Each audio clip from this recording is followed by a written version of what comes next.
আসলে আমাদের সাথে প্রথম আলো যদি দুইটা একসাথে পড়া যায় তাহলে আপনি সব ধরনের নিউজ পাবেন।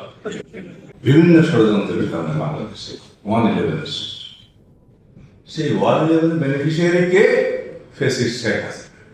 সেই 111 এবং ফ্যাসিস্ট শেখ হাসিনা তাদের মধ্যে যোগসূত্র আছে। তারা কেউ এখন বিদেশে আছে এবং শেখ হাসিনা অবশ্য তার নিজ দেশে প্রত্যাবর্তন করেছে। আওয়ামী লীগের আমার অনেক প্রত্যাবর্তন দিবস আছে, তার পিতার আছে, তার ছেলের আছে, তার মেয়ের আছে, তার নিজের আছে, খালি প্রত্যাবর্তন করে। কিন্তু এইবার সঠিকভাবে প্রত্যাবর্তন করেছে।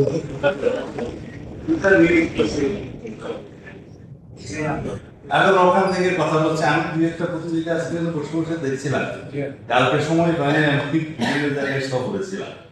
এখানে আমাকে আমার নেতা জনাব তারেক রহমানকে নিয়ে একটা ভারতীয় সাংবাদিক সুবীর ভৌমিক মনে হয় বলেছে যে ভারতে বসে সালাউদ্দিনের রাজনীতি করা নিয়ে প্রশ্ন। সুবীর ভৌমিক আমাকে চিনেছিল এই পত্রিকা, আমি সময় পাইনি রাখতে। তারপরে হাসিনাকে ঘিরে ঢাকা দিল্লি সম্পর্কে নতুন উত্তেজনা প্রথম আলো। আসলে আমাদের সাথে প্রথম আলো যদি দুইটা একসাথে পড়া যায় তাহলে আপনি সব ধরনের নিউজ পাবেন। তো এখানে লিখছে, প্রথম আলোতে লিখছে ভারতীয় মুখপাত্র একজন যে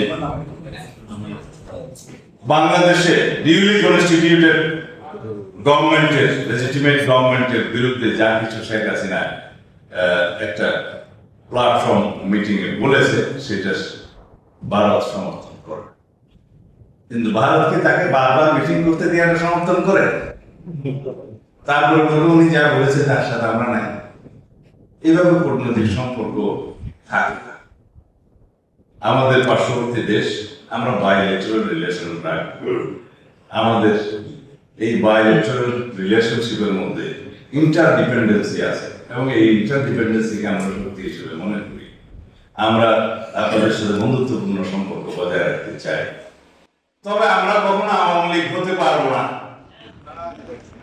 আমরা বাংলাদেশের স্বার্থকে সমুন্নত রেখে on the basis of mutual dignity and respect and on the basis of the sovereign equality আমরা আপনাদের সাথে সম্পর্ক রাখবো।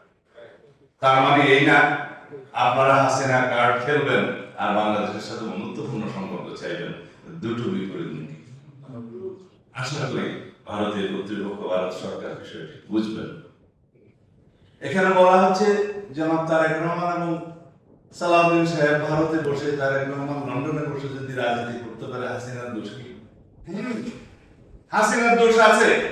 আমরা কেউ ফেসিবাদী ছিলাম না, আমরা গণতন্ত্রের জন্য সংগ্রাম করতে হয়েছে, আমাদেরকে জোরপূর্বক নির্বাসন করা হয়েছে।